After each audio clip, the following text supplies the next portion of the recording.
श्री स्वामी समर्थ. नमस्कार. तुम्हा सर्वांचं आपल्या चॅनलमध्ये खूप खूप मनापासून स्वागत आहे. माघ अमावस्या, दर्श अमावस्या यंदा 17 फेब्रुवारी 2026 आलेली आहे. आता अमावस्याचा प्रारंभ आजच सुरू होतो. आज सायंकाळी 5:35 अमावस्या सुरू होते आणि उद्या म्हणजेच 17 तारखेला संध्याकाळी 5:31 पर्यंत अमावस्या असणार आहे. आता माघ महिना अतिशय महत्त्वाचा, स्नानाचा, दानाचा, चांगले कर्म करण्याचा, अध्यात्माचाच होता. तर त्याच पद्धतीने माघ अमावस्या सुद्धा तेवढीच महत्त्वाची आहे आणि या दिवशी कुठल्या पवित्र ठिकाणी जाऊन तुम्ही स्नान करू शकता आणि प्रत्येकाच्या गावात नदी किंवा मग मोठी तीर्थक्षेत्र जाऊन आपण स्नान करू शकत नाही. मग अशा वेळेस तुमच्या घरात जर गंगाजल असेल तर त्यानेही तुम्ही अंघोळ करू शकता किंवा जे काही आपल्या केंद्रात पंचगव्य मिळतं ना तर त्यानेही तुम्ही अंघोळ करू शकता. खरं तर पंचगव्य हे गाईच्या 5 पदार्थापासून बनवलं जातं. तर आपल्या जवळच्या केंद्रात ते मिळून जाईल. आणि बघा, कधी असं होतं ना की ताई थोडंसं निगेटिव्हिटी आहे किंवा मग काही करू वाटत नाही,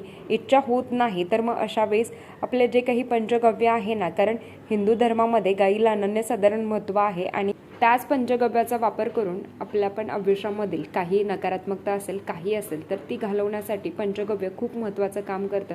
तर तुमची इच्छा असेल तर तुमच्या घरात असेल तर प्रत्येकाच्या घरात असतं, पण ते आपण ठेवून देतो, ते काही वापरत नाही. तर नक्कीच मग अमावस्याच्या दिवशी म्हणजे उद्याच पंचगव्याने स्नान करायचं असतं. तर अमावस्याच्या दिवशी आपण आपल्या घरातली स्वच्छता पण करायची असते, कारण अमावस्या हा लक्ष्मी येण्याचा दिवस आहे. तर कुठलाही वाईट दिवस नाही आहे. तर तुम्ही खरेदी सगळं काही करू शकता. अमावस्या म्हणजेच लक्ष्मी येण्याचा दिवस आहे. मग लक्ष्मी येण्याच्या आधी घरातली जी काही दरिद्री आहे ना तर ती बाहेर काढायची असते. मग त्याच्यामध्ये आपल्या तुटलेल्या चपला आहेत ना, चिरलेली भांडी आहेत किंवा मग ज्या काही वस्तू, इलेक्ट्रॉनिक वस्तू आहेत ज्या खराब झालेल्या आहेत, तर मग या आपण आधी तर व्यवस्थित करून घ्या आणि फुकट त्या फेकून द्यायच्या नाही आहेत. ज्या खराब आहेत ना तर ज्या तुम्ही दुरुस्त करू शकता आणि त्या आवर्जून कराव्या, की घरातले जाळे जळमाट स्वच्छता करावी, की जेणेकरून घरातली नकारात्मकता आहे ना तर ती जाईल आणि माता लक्ष्मी घरात प्रवेश करेल. ज्यावेळेस आपण घंटानाद करत असतो ना तर देवासमोरची घंटा आपण जेव्हा वाजवत असतो ना तर तेव्हा अर्थात त्या घंटेचा आवाज अलक्ष्मीला आवडत नाही. मग ती घराच्या बाहेर जाते आणि तेव्हा माता लक्ष्मी घरात प्रवेश करते. म्हणून आपल्या घरात जी काही दरिद्री येणाऱ्या वस्तू आहेत, चपला असतील ना ज्या तुटलेल्या आहेत किंवा मग घराबाहेर जो आपण ढीग लावून ठेवतो ना तर त्यासुद्धा चपला व्यवस्थित ठिकाणी ठेवाव्या आणि ज्या तुटलेल्या आहेत तर या तुम्ही खरंच टाकून द्या, कारण ही सुद्धा दरिद्री आहे आणि अर्थात आपल्याही घरात आपणच लावलेली ती दरिद्री असते. आणि ज्या वस्तू गबाळ करून ठेवणं जेव्हा अमावस्याचा काळ असतो ना तर तेव्हा या दिवशी नक्कीच काढाव्या. आणि अमावस्या, माघ महिन्यातील अमावस्या पितरांच्या सेवेसाठी खूप महत्त्वाची असते. अमावस्या हा काळ खरं तर पितरांच्या सेवेसाठी असतो. माता लक्ष्मीचं स्वागत आपल्याही घरातली जी काही वाईट गोष्ट आहे आणि बाहेर काढण्यासाठी असते आणि पितरांचा, माता लक्ष्मीचा आशीर्वाद आपल्याला मिळावा. खरं तर अमावस्या हा दिवस असतो आणि जो अतिशय उत्तम आणि चांगला दिवस असतो. तर पितरांची सेवा काय करायची आहे तर तुम्ही तर्पण विधी करू शकता. अमावस्येच्या दिवशी तुम्ही बिनधास्त तर्पण विधी करू शकता. तुम्ही तुमच्या पितरांच्या स्मरणार्थ दान करू शकता. अगदी दिवंगत जाऊन काही महिने झाले असेल तरीसुद्धा तुम्ही आता उन्हाळा खरंच सुरू झालेला आहे, मग तुम्ही छत्री दान करू शकता, तुम्ही चप्पल दान करू शकता, तुम्ही अन्नदान करू शकता. तुम्ही हे जे काही दान करताना तर अमावस्येच्या दिवशी हे सगळं पितर तुमचे बघत असतात आणि ते तुम्हाला भरभरून आशीर्वाद देतात. पितृस्तुती स्तोत्रम, देवपूजा करण्याच्या आधी आवर्जून पितृस्तुती स्तोत्रम पठण करावं.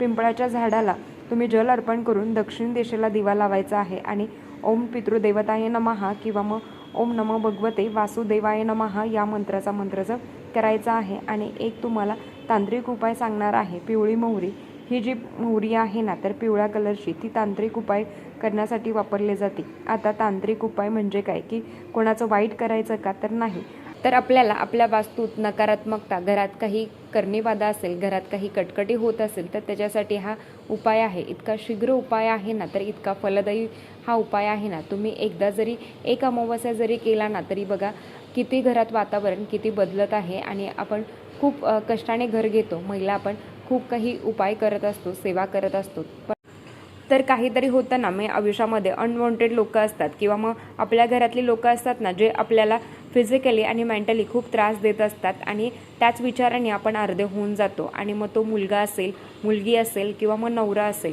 काही समस्या असतात ना, संसारिक माणसाच्या आयुष्यामध्ये खूप समस्या असतात. म्हणून तर आपण मग अध्यात्मात येतो. तर त्याच्याबरोबर कालभैरवाष्टकम अतिशय प्रभावी आणि वल्गा सुक्तम अतिशय सुंदर सेवा जर अमावस्याला करा. खरं तर बघा, असं आहे की हे वर्ष सूर्याचं असल्यामुळे बऱ्याच वेळा आपण असं बघतो की अपघात होणार आहे, इतक्या दिवसात मग प्रवास करू नका, तितक्या दिवस प्रवास करू नका. आपण कितीही म्हटलं तरी मग आपल्या आयुष्यामध्ये या गोष्टी घडतातच. प्रवास करणं काय आपल्या घरातली नकारात्मकता आहे, आपल्यावर कधीही काही वाईट संकट येऊ नये किंवा मग सगळं जे काही परमेश्वराच्या कृपेने चांगलं आहे ना, तर ते सगळं चांगलं चालावं याच्यासाठी जर अमावस्याला घरात कटकट बाधा हो संकट येऊ नये किंवा मग आलेली निघून जावे. जर अमावस्याला पिवळी मोहरी चांगली आहे, घरातली निगेटिव्हिटी शोषून घेण्यासाठी पिवळी मोहरी आणि महाराजांची रक्षा ती घ्यावी उजव्या हातावर आणि 11 वेळा कालभैरवाष्टकम पठण करावा आणि 11 वेळा वल्गासुक्तम पठण करावं. आता वेदुक्त वल्गासुक्तम ताई आम्हाला येत नाही तर तुम्ही यूट्यूबला लावून द्या. कालभैरवाष्टकम तुम्ही 11 वेळा म्हणा, वेदुक्त वल्गासुक्तम 1 वेळा 3 वेळा म्हणा. घरात वादविवाद आहे, घरात कटकटी होतात, कोणाचं कोणाशी पटत नाही, तर जेवढ्या जास्त अडचणी असतात ना खरं तर तेवढ्या जास्त सेवा करायच्या असतात. आणि मग फक्त 1 वेळा कालभैरवाष्टकम 1 वेळा वल्गासुक्तम नाही तर 11 वेळा कालभैरवाष्टकम 11 वेळा वेदुक्त वल्गासुक्तम. तर ज्यांना अडचणी आहेत ना म्हणायला तर यूट्यूबला लावून द्या, त्याच्या पाठीमागे आपण म्हणावं. एखादा शब्द चुकला तर काहीही देव आपलं वाईट करत नाही आणि कुठलाच देव कधीच कोणाचं वाईट करत नाही आणि नाही शक्य होत 3 वेळा 5 वेळा 7 वेळा तुम्ही म्हणण्याचा प्रयत्न करा. आणि ती जी रक्षा आहे ना तर ती तुम्हाला घरातल्या टॉयलेट बाथरूम सोडून प्रत्येक घराच्या तुम्हाला कोपऱ्यामध्ये टाकायची आहे आणि खूप सुंदर सेवा आहे, खूप छान अनुभव येतो. आपल्या ग्रामदेवतांचा जर अमावस्याच्या दिवशी मान सन्मान करायचा असतो, कालभैरव देवतांचा सुद्धा मान सन्मान करायचा असतो. केंद्रात या सेवा आवर्जून होतात तर आपल्याकडून त्या होत नाहीत, पण ज्या गोष्टी आपण करू शकत नाही त्या गोष्टी आवर्जून कराव्या.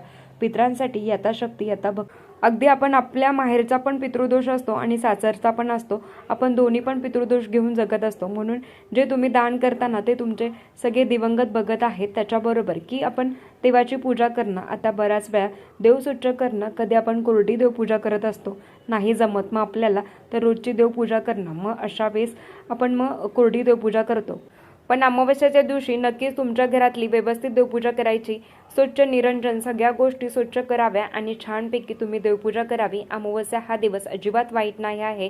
पिवळ्या मोहरीचा जो उपाय सांगितलेला आहे ना तर कालभैरवाष्टकम आवर्जून पठण करावं. बऱ्याच वेळा असं होतं ना मैत्रिणींनो, आपल्या केंद्रामध्ये एक सेवा दिली जाते, नारळ त्याच्यावर कापूर ठेवून ती सेवा करायची असते. कर्पूर होम. तर ताई आम्ही कवळा बांधू शकतो का? तर हो, अमावस्याला कवळा बांधू काहीच अडचण नाही आहे. खराब झाला असेल तर तो काढा, खूप दिवस झाले असेल तर तो ठेवला असेल तर तो काढा आणि मग तुम्ही नवीन कवळा तुम्ही बांधू शकतात. कहोळा नाही भेटला तर मग गोरक्ष चिंच पण भेटते, केंद्रात तुम्हाला मिळून जाईल. नाही तर मग कहोळा प्रत्येक गावामध्ये मिळतो किंवा गोरक्ष चिंच सुद्धा मिळते. तर तुम्हाला जी इच्छा असेल ना तर ते तुम्ही बांधू शकता. तर उंबऱ्याला हळदीचं लेपन करायला विसरू नका. नक्कीच माता लक्ष्मीचं आगमन, घरातील नकारात्मकता दूर होते. अमावस्याला, पौर्णिमेला, दुर्गाष्टमीला, गुरुवारी जेव्हा तुम्हाला जमेल ना तर तेव्हा उंबऱ्याला हळदीचं लेपन करायचं आहे.